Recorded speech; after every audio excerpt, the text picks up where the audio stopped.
Stephanie Sifrit from Protect Florida Seniors. You're recognized.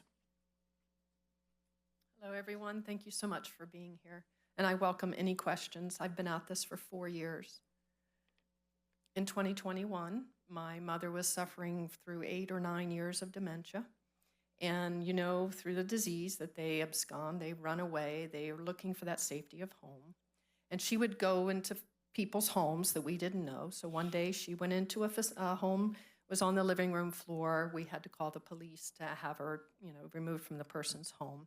They took her to the hospital, and after a few days, they wanted to put her in a rehab facility for a respite for my father and I. And our intentions were never to have her in a nursing home at all. So before she arrived, I asked 3 times if they would let me install a camera to which we could stay connected by voice, and they denied each request, citing that the employee's privacy would be invaded. And I asked the question, where in a patient's room does an employee need privacy?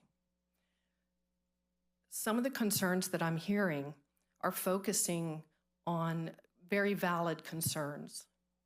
My reason for being here for Protect Florida Seniors is because we need to advocate for vulnerable, frail individuals who cannot self-advocate nor self-defend.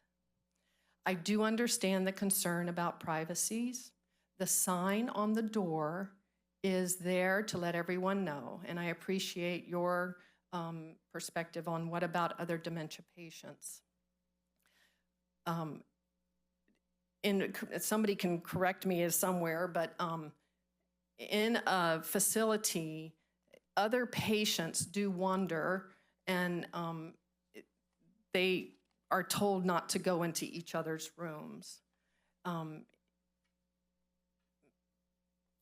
So the nursing facility would tell the patient or redirect the patient that has walked into another patient's room to leave that room. They would direct them kindly and gently.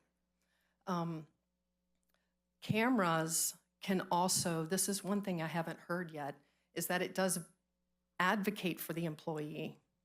It really does. An employee who is trying their best to take care of a dementia-inflicted patient may be on the receiving end of bites, punches, kicks, because the patient doesn't understand what's going on. And there may be an accusation. If there's no camera, there might be an accusation of why is my mother or father bruised?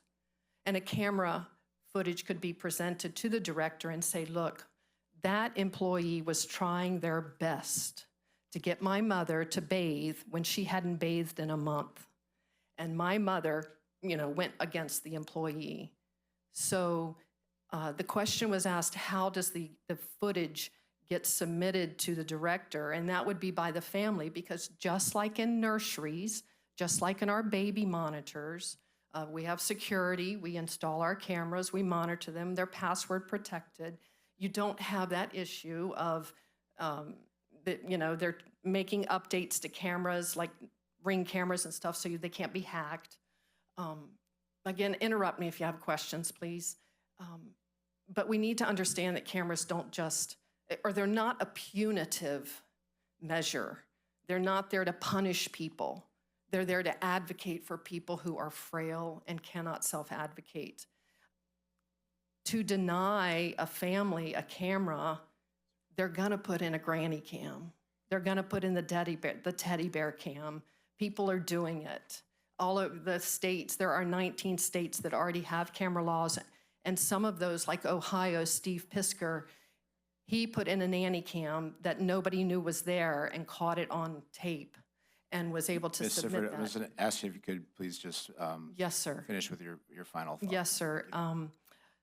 I'm advocating for the patient as well as the employees, because cameras can see good quality care in effect, and directors can reward their employees for trying their hardest to take care of these patients who are adult-sized children progressing or digressing into infancy. Cameras will help keep families connected. Thank you. Thank you very much. Members, Vice Chair Michael moves that we extend our meeting for 15 minutes. So without any further objection, The motion of Vice Chair Michael is approved. We'll extend for 15 minutes. We have 6 more appearance cards, so I'll ask the remaining speakers if you could just please limit your comments to less than 2 minutes and focus them on any areas that have not been addressed yet. Thank you.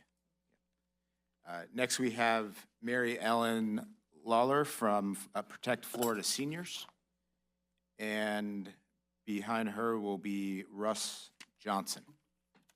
Thank you for the opportunity to speak to you today. My husband Peter was diagnosed with Parkinson's and dementia.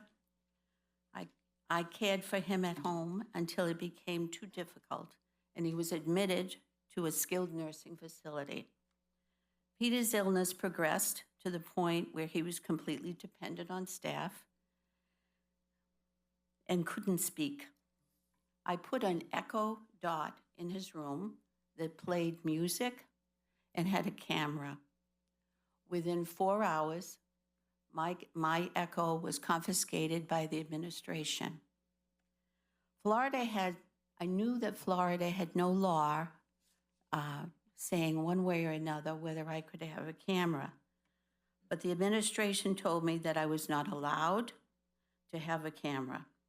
And I was afraid of retaliation because I knew my husband was going to have to be there until his time of death.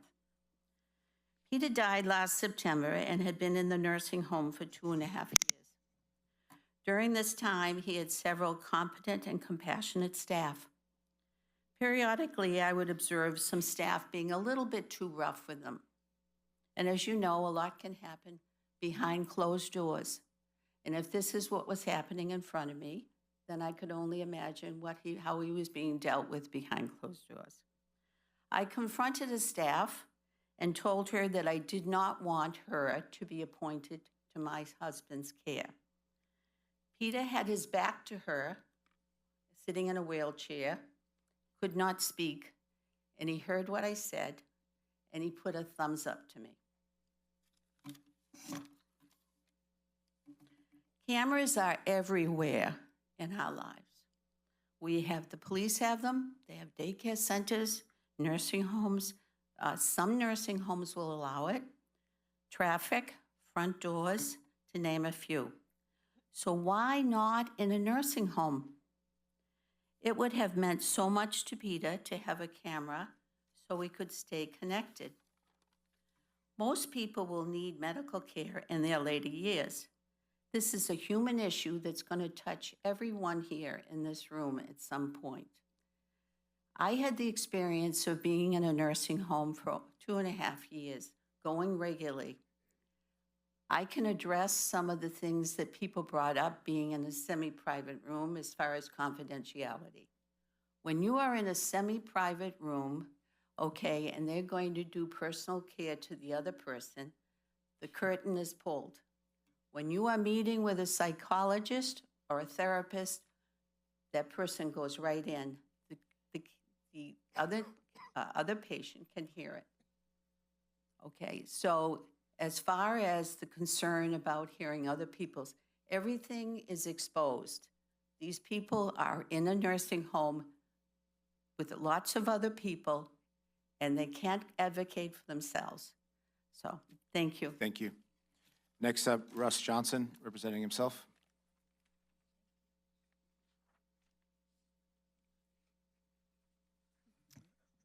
Thank you for providing us the time to